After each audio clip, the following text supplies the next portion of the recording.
Assalamualaikum. Now we are going to learn right from a verb. Number 8. অতীত নির্দেশক শব্দ phrase যেমন yesterday, ago, long ago, long since, last night ইত্যাদি থাকলে ভার্বের past form হয়।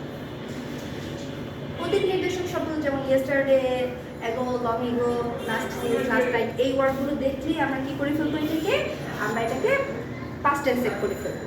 তো past tense এর নিয়ম এমন যে ভার্বের past ফর্মটা আমরা নিয়ে নেব। এখানে আছে he, leave, home, last night. Last night ওয়ার্ডটা দেখলেই আমরা কি করে ফেলবো এই লিভ ভার্বকে আমরা কি করব লেফট লিখবো, কারণ এটা এখানে লাস্ট নাইট লেখা আছে।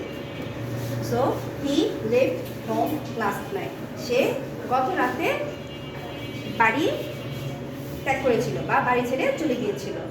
আই কাম হোম ইয়েস্টারডে, এখানে ইয়েস্টারডে শব্দটা লেখার কারণে আমাদেরকে কী করতে হবে, আমরা এখানে কাম লিখতে পারবো না, এখানে আমাদের কী লিখতে হবে, কেম লিখতে হবে। আই কেম হোম ইয়েস্টারডে, তো ইয়েস্টারডের জন্য আমরা কী করেছি, এখানে কেম লিখেছি।